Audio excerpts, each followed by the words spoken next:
Bien, bonjour à tous et bienvenue dans cette vidéo qui va concerner cette fois-ci l'équivalence masse-énergie. Alors en fait ici il s'agit de la plus célèbre des formules de la physique, celle qui a été établie par monsieur Albert Einstein en 1905 dans le cadre de la théorie de la relativité restreinte. Et lui donc il a trouvé que en fait, pour faire simple, pas tout à fait correct, mais qui consiste à dire que en fait, la masse, c'est de l'énergie. On peut donc convertir de la masse en de l'énergie et de l'énergie directement en masse par cette fameuse équation très célèbre qui dit que E est égal à mc au carré. Donc E c'est l'énergie, m c'est la masse, et c au carré, ça c'est la vitesse de la lumière au carré. Alors donc qu'est-ce que ça veut dire cette formule?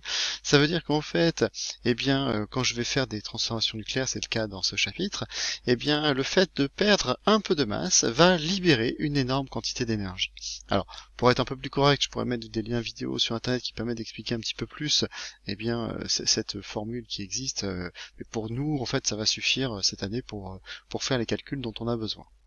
Alors on va noter donc ici E, ça c'est l'énergie, donc qui va se mesurer forcément en joules. M, c'est la masse en kilogrammes. Et C ici, c'est la célérité en mètres par seconde. Voilà. Alors cette formule ici, je dis, on l'apprendra jamais de cette manière-là. En fait, nous, on va plutôt essayer de comprendre comment fonctionne cette variation d'énergie d'un système. Parce qu'en fait, elle n'est valable que pour une particule au repos, donc parce que sinon elle va posséder une certaine énergie cinétique. Donc on va considérer ici plutôt que on va plutôt nous essayer de mesurer la variation d'énergie d'un système, c'est-à-dire qu'on va plutôt la mettre sous la forme, donc variation, c'est delta E, d'accord, est égal à la variation de masse, delta M, fois c carré.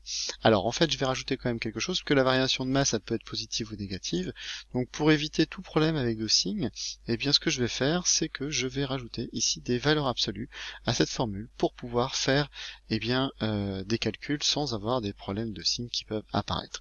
Et donc en fait, quand on va faire des réactions nucléaires, la masse justement va varier.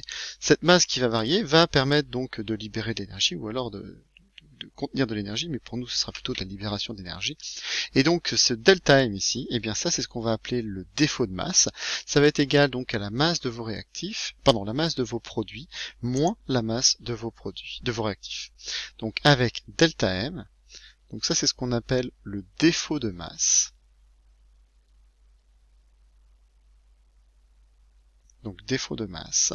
Et donc c'est égal à quoi? Donc c'est égal à la masse de vos produits moins la masse de vos réactifs. Voilà. Alors dans le grand 1, on avait vu deux cas de réaction nucléaire, les réactions dans les centrales nucléaires et les réactions dans le réacteur ITER. Alors ce que l'on va faire, c'est que on va essayer de calculer justement l'énergie libérée lors de la fusion de deux isotopes de l'hydrogène et l'énergie libérée lors de la fission de certains atomes d'uranium. Alors c'est la partie qui se trouve juste après, donc qui se trouve là. Donc c'est le grand 3, c'est énergie libérée lors d'une réaction nucléaire. Alors ici donc, pour répondre à vos questions, vous allez devoir vous aider des équations de réaction du grand 1, donc vous devez les avoir mises ici. Et donc il va falloir donc essayer de calculer ces différentes choses. Alors là pour la première je vais détailler beaucoup, puis pour la deuxième on va détailler un petit peu moins.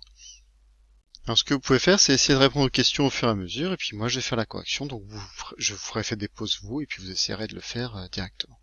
Alors, premièrement, calculer la masse des produits de la fusion. Alors, la fusion dans le réacteur ITER, regardez bien, cette équation qui se trouve ici à cet endroit, et donc moi je veux la masse de vos produits. Donc les produits c'est quoi? C'est ça.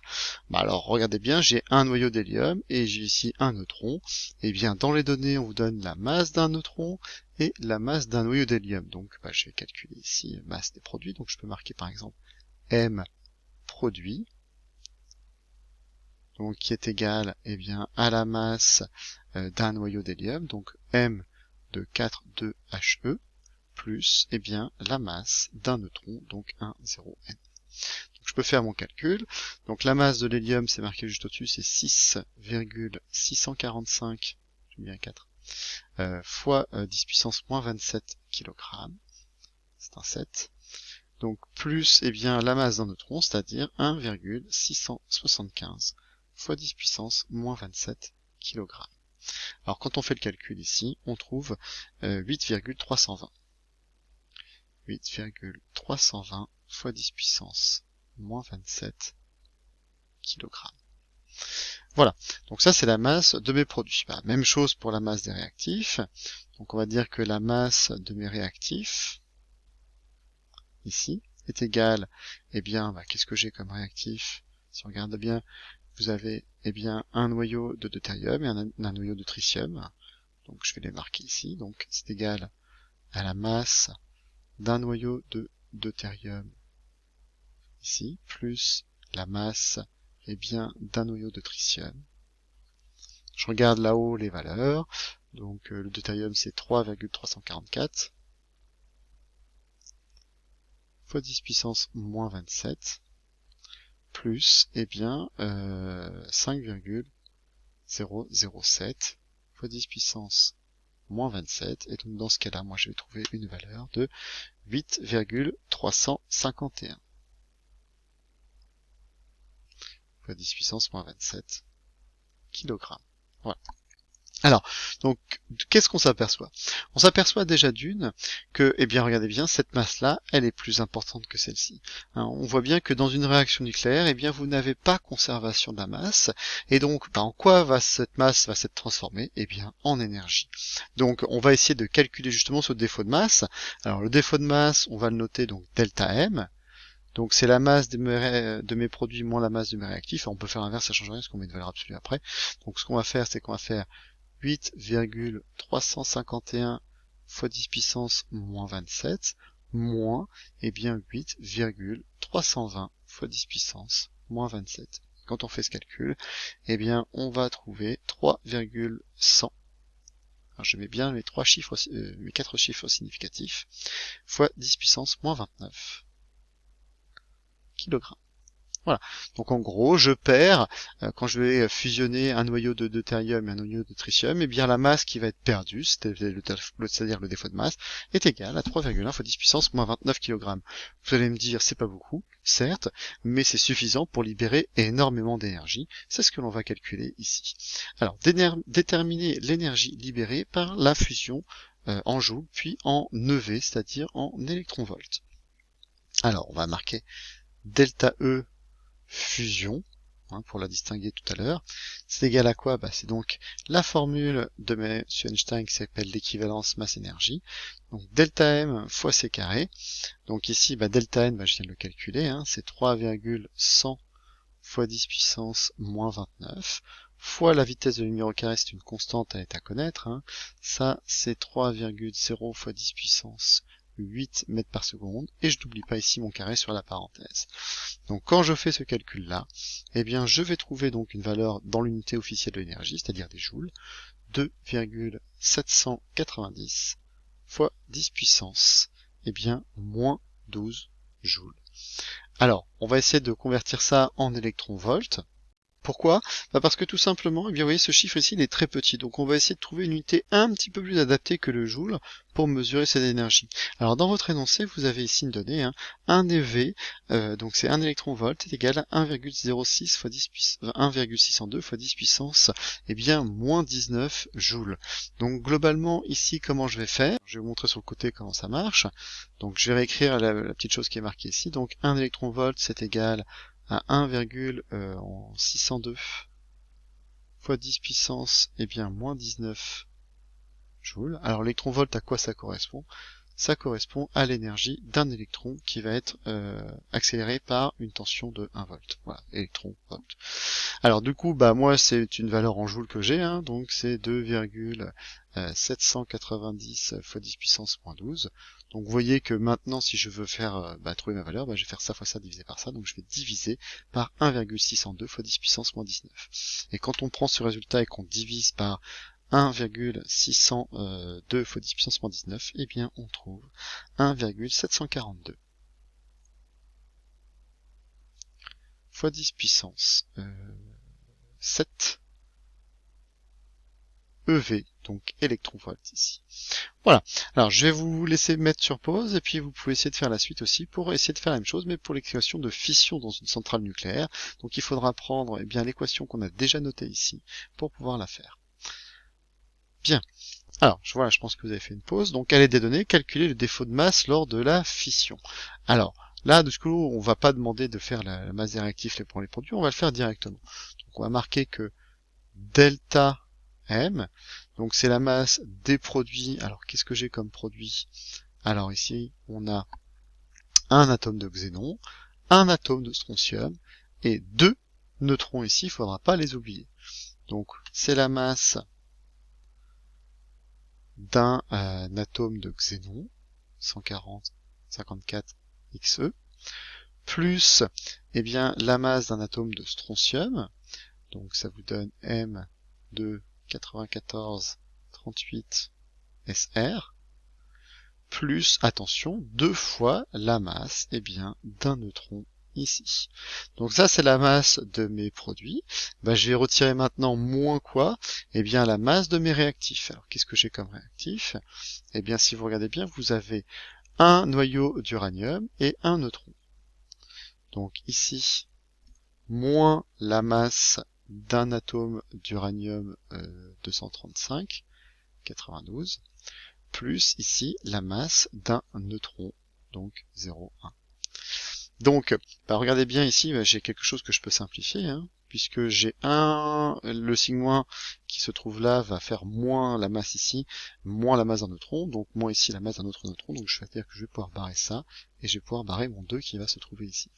Alors on va passer par application numérique.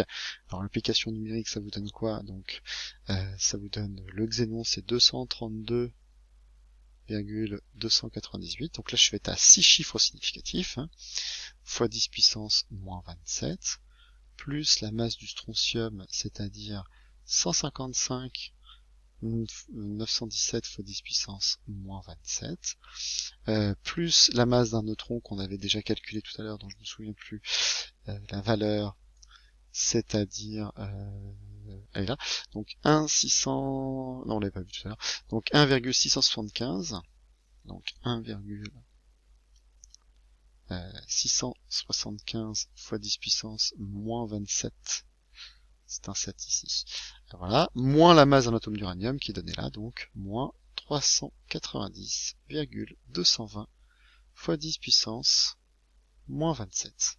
Voilà. Donc je fais mon petit calcul à la calculatrice, et dans ce cas-là, eh bien vous allez trouver 3,3 fois 10 puissance moins 28. Donc moins 28, pardon, kilogrammes. Voilà. Déterminer l'énergie libérée. C'est pas très bien écrit du coup ça, on va peut-être gommer et refaire. Oui, c'est pas très joli quand même. On va quand même essayer de faire ça propre. Donc 3,3, j'ai pas beaucoup de place, c'est pour ça, c'est pas facile. 3,3 fois 10 puissance, j'ai dit moins 28 kg. Alors ici j'ai quoi? J'ai la variation d'énergie pour la fission. Eh bien j'ai marqué ça. C'est donc égal à mon défaut de masse fois C au carré. Donc ça vous donne 3,3 fois 10 puissance moins 28 fois C carré, donc 3,00 fois 10 puissance 8, le tout au carré. Et on va trouver une valeur de 2,970 fois 10 puissance moins 11 joules. Et donc je refais le même calcul pour les électronvolts tout à l'heure. Donc 1,854 fois 10 puissance 8 électronvolts. Voilà. Alors, là, si on regarde bien, l'énergie, j'ai l'impression que l'énergie de la fusion, eh bien, est plus faible que l'énergie de la fission ici. Vous voyez, j'ai une valeur qui est plus importante. Or, je vous avais dit que, eh bien, dans le réacteur ITER, ça me permettrait de libérer beaucoup plus d'énergie que dans une centrale nucléaire. Et là, les résultats ne concordent pas avec ce que je vous ai dit. Alors, en fait, il y a un petit problème ici. C'est que, en fait, ici, il va falloir qu'on fasse un calcul, mais par nucléon. C'est-à-dire, voir justement, eh bien, l'énergie libérée que l'on va obtenir, eh bien, par nucléon. Alors, par nucléon, ça veut dire dire quoi? Ça veut dire que si vous regardez pour la fusion, eh bien la fusion, j'ai combien de nucléons ici au départ? Alors regardez bien dans votre, on va prendre l'équation ici, eh bien les nucléons, c'est marqué ici, hein, c'est en haut. Donc j'ai 2 plus 3 nucléons, donc l'énergie que je vais libérer ici, en fait, elle est faite pour 4 nucléons. Donc en fait, si je veux pour un nucléon, eh bien je vais diviser cette valeur par 5. Ça veut dire que si je fais,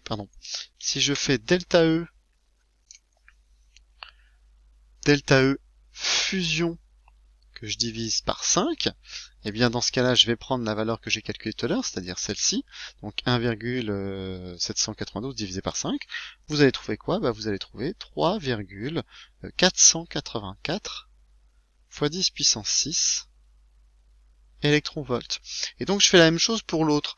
Alors delta E fission, cette fois-ci, eh bien je vais diviser par le nombre de nucléons. Alors je regarde bien le nombre de nucléons que j'ai au départ, ou à la fin, de toute façon j'en ai rien de toute façon. Eh bien regardez bien, j'en ai 235 plus 1, j'en ai 236. Donc je vais diviser cette valeur par 236.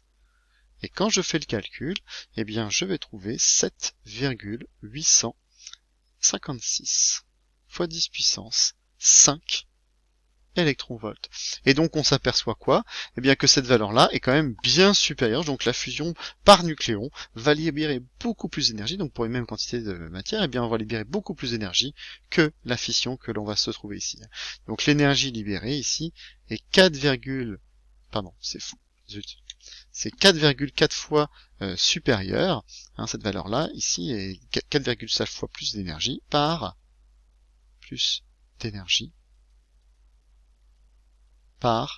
la fusion. Voilà. Eh bien, je vous souhaite une bonne journée et je vous dis à bientôt. Au revoir.